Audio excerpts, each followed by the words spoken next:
Hello, beautiful souls. Welcome to day one of my series, Come Grow Spiritually with Me. Today, I will be working with Amethyst, which is for intuition and calm. I'll be pulling a tarot card to start connecting with my tarot deck, and we'll close with a gentle grounding practice using my singing bowl. Let's start with Amethyst. I have to figure out where the camera is. There we go. So Amethyst is this beautiful purple quartz, often called the stone of spirituality and intuition. For centuries, it's been used for calming the mind, easing stress, supporting sleep, and strengthening our connection to intuition and higher guidance. Amethyst is also associated with the third eye and the crown chakra, which helps us to connect with our inner wisdom and with the divine. So, how do we use it? The way that we use it is you can hold it during meditation to keep your mind quiet, which I will be doing this afternoon when I do my meditation. You can place it under your pillow for a restful sleep, which I'm probably going to do as well tonight because I haven't been sleeping that great. And you can also just keep it out on your desk or your altar or any area or room that you're in often, perhaps at your work, your office, to help bring a sense of calm and clarity. So, today, if you are working with Amethyst, you can simply just hold it in your hand, close your eyes, and set the following intention. I open my mind and heart to calm, clarity, and wisdom. So,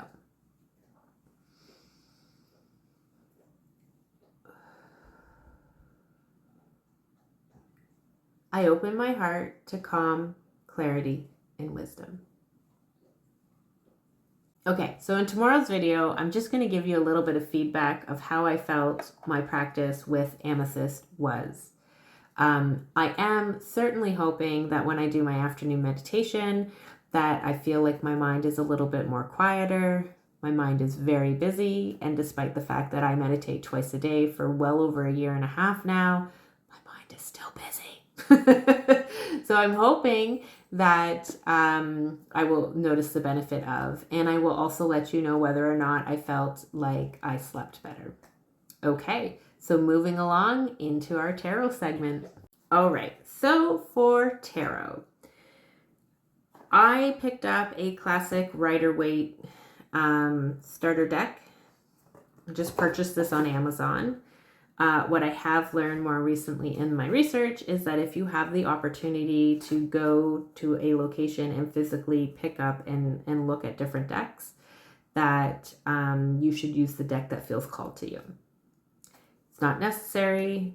These still are working for me, and they will continue to work for me. And the second thing I want to add is that this is the book that I'm using right now to help me with my learning process. It's called The Practical Tarot Method by Lisa Kelsler. And I'm also using like other references that I can find online and from people that I watch on YouTube. I have a couple people on YouTube that I watch that do tarot cards, and so I've also been kind of learning from them. Again, the key to this is it's about intention and to give myself permission to know and understand that my interpretation of a card may feel a little different than what somebody else tells me their interpretation of a card is. So that's something I have to remind myself when I am doing research. So your deck, the first thing that we do before you even start to pull tarot cards is you need to connect with your deck, right? Because what I've learned is that your deck is not just about paper and ink. It's a tool for reflection, intuition, and guidance. So 3 simple steps that I'm using to help me connect with my deck. Number 1 is getting to know it. And the way you get to know it is by holding it, shuffling it, feeling its energy, and having your energy. So having the 2 energies like cohesively come together. So the last couple days I've been having a lot of just like holding my deck, shuffling it, and like asking Source to connect our energies. Step number 2 is to set an intention for your deck. So I decided that for me, the intention that I was going to set is that may this deck provide me with clarity and truth. So I just simply held the deck, shuffled it a little bit, and just said, Dear Source, I'm setting the intention for this deck. May this deck guide me with clarity and truth. The third step in getting to know your deck is respecting the process. So it's about treating your deck like a partner in your journey. So for me, this is just about talking to Source, and when I pick up the cards to use them, about honoring the fact that they're more than just a tool. They are a partner in my process. Now, before you go to do a pull, what I've learned and what I am doing is I just give myself a minute. I take a deep breath. I ground myself in some calmness. And then I speak to Source out loud. And so I set the intention of what it is that I want the intention to be. So I will, we'll get into this a little bit later because I'm not there in the book yet. And we're going to start off simple and we're going to do the process from the beginning as it's recommended, right? I love to jump right into everything and do it all. But there are different ways and formations to pull tarot cards. So today we're just going to do a single card pull and use our impressions and interpretations to determine what it might be. So before I do it, I just say to Source, I'm going to do a single card pull. And my intention and question is for today, what do I need to know for today? And then I let Source know that I'm going to shuffle the deck until it spits the card out. Some people like to cut the deck, whatever. It's whatever's comfortable for you. I like to shuffle them till something falls out. Or flips over in a strange way, and then I know that's my card. So, Source, please let me know with a 1-card draw today what it is I need to know for today. What do I most need to know for today? All right, Source, if you don't give me a card soon, I am going to have to just flip one over. Source and I have an excellent relationship. Like, sarcasm, not sarcasm, but we use a lot of comedy in my life. And so today, because I'm doing this on camera, it's like, we're just going to make you shuffle for a long time, fam, because, you know. Anyways, well played, Source, well played. All right, Source. Thank you. Thank you, Source. Okay, let's see what we got. We got the 5 of Cups. So I'm going to let y'all see this here. It's the 5 of Cups. All right. So what I'm going to do now is I'm going to pause the video for a moment and I'm going to take a couple minutes and I'm going to look at this card. And I am going to write down in my tarot journal my impressions of this card. So before I look up at any of the meanings, I'm not going to... The card does have some like meanings and keywords. I don't look at those. I'm just going to look at the cards. I'm going to look at the colors in the cards, symbols that might be in the cards, and I'm going to ask myself, what do I feel about this card? My first impressions of the card is sadness. Okay? There's a lone figure, head down, wearing dark clothing. He's looking or she's looking at the cups that have been spilt over and are now the contents are gone. But I also notice that behind the figure, there are 2 cups that are full that he doesn't even see. So to me, this card is, I know cups is about emotions. So to me, this is about deep emotions, sadness, guilt, grief. So when I look it up, okay, so the meaning on the cards, like the keywords on the cards, is regret, failure, loss, grief, and disappointment. So, what I'm feeling. When I go back into the book, it talks about this card being the card of grief and loss. but it also represents hope because there are 2 full cups still remaining. So this is a reminder to count your blessings during this time of grief and loss and processing through. When I turn to my good friend AI, who I speak to a lot, that's a good understanding of what's currently going on in my life. It talks about how the 5 of Cups is about showing somebody focused on the spilled cups that are in front of them and forgetting the 2 full cups that are behind them. So it's about grief, disappointment, regret, or loss, but it's also about the choice to stay focused on either what's gone wrong or what still remains. So energetically, it is reminding me that healing begins when we shift our focus from what we can't change to what is still possible. So AI suggests that the message today is for me to acknowledge my feelings. So if something feels heavy, don't bypass it. I need to give myself permission to feel it.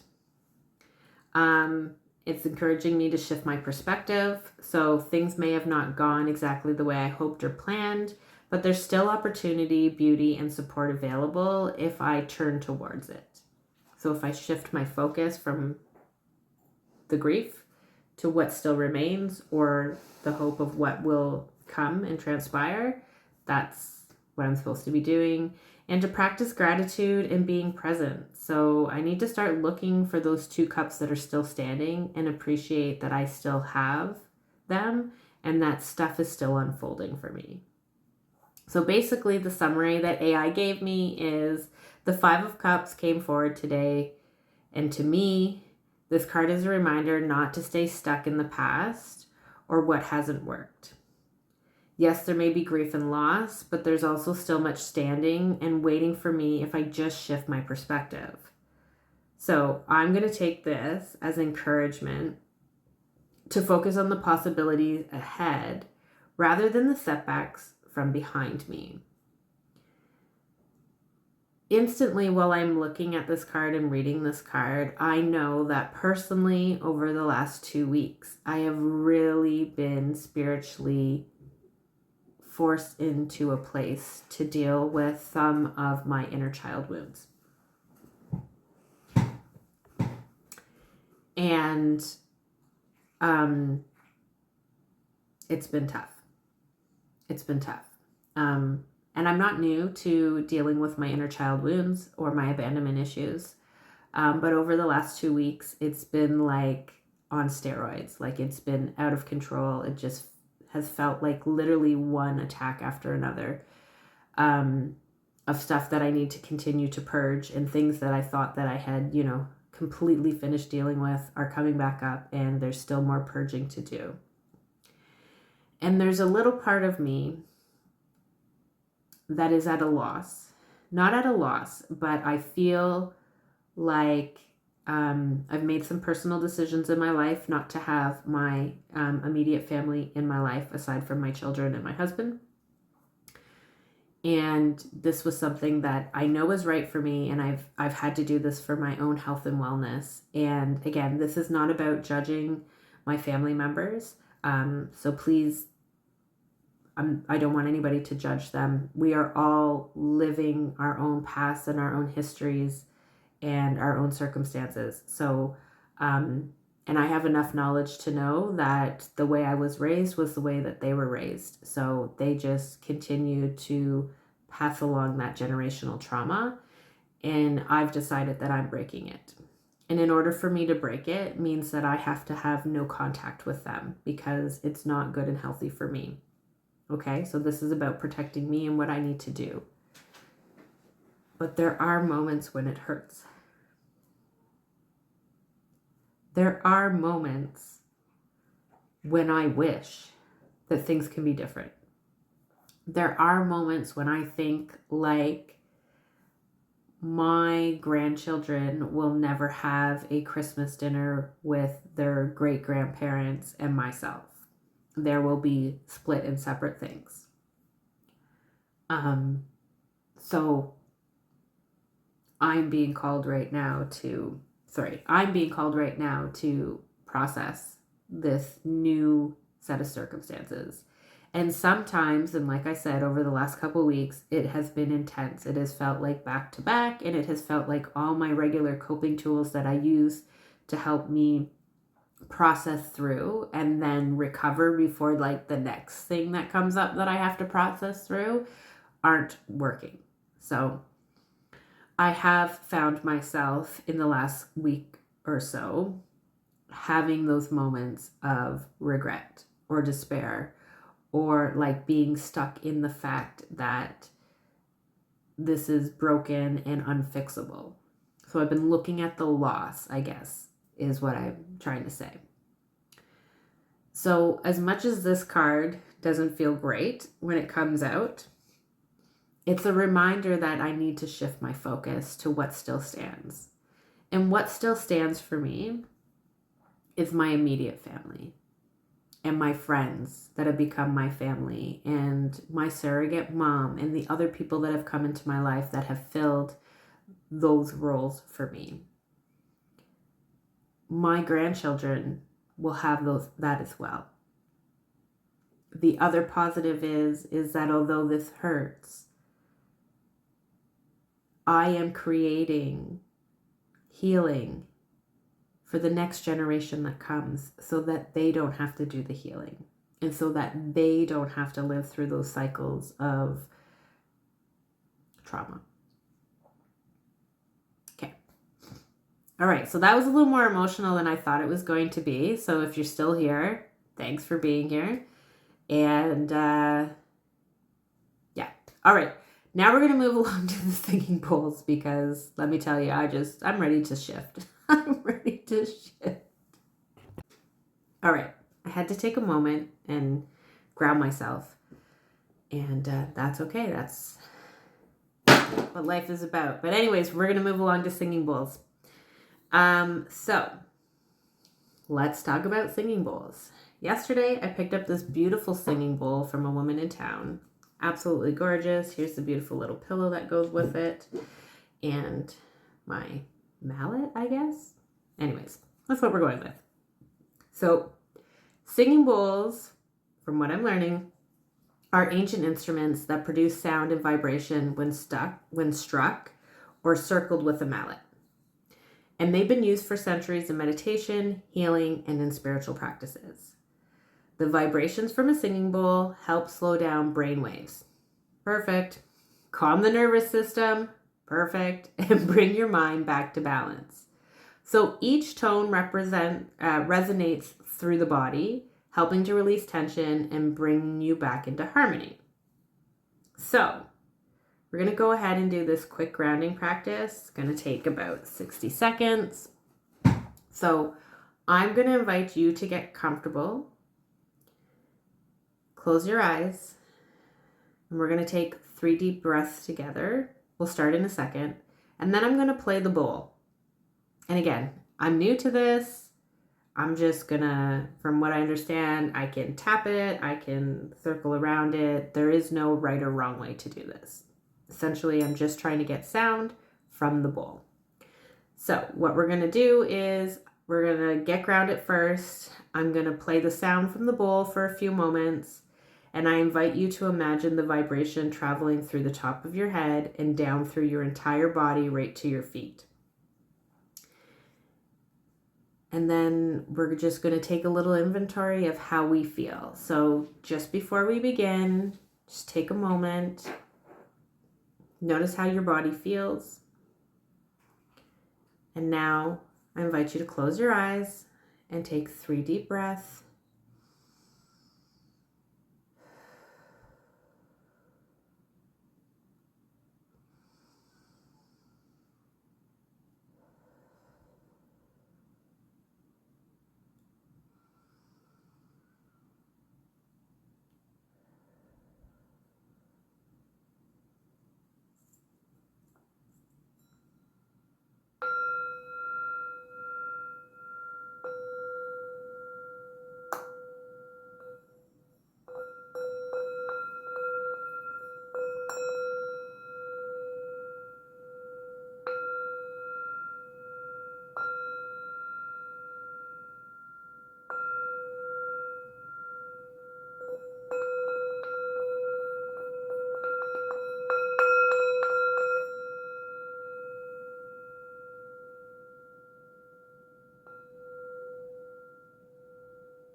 Okay. So I invite you to take a little inventory. I don't know about you guys, but I feel a little more calmer. I feel a little more centered. I feel as if some of that sadness from just before is a little less. Still there, but less. And I actually, well, because I was holding the bowl, most likely, I could feel vibrations from my hands out to the edge of my fingers and start to move up my arm. So, all right. So there you have it. This is day 1 of this journey. Today we explored the energy of Amethyst, the importance of connecting with your tarot cards. We explored the 5 of Cups, and we did a little bit of grounding with sound healing with the singing bowl. So I would love to hear from you. Do you have an amethyst crystal? And if so, how do you like to use it? Or have you worked with tarot before, and how did you connect with your deck? And lastly, what, if anything, did you feel during the sound bowl practice? So I would love for you to share your reflections in the comments so that we can learn together, and I appreciate that. Again, if you're eager to learn as I am and you want to continue with this series, I suggest that you subscribe so that you don't miss out on day 2. And if you found this helpful, if you could go ahead and give it a like and a share so that it can reach other people. I thank you so much for allowing me to share my journey with you all. And for those of you that are coming along, thank you. And I wish you a very blessed day with so much love. Namaste.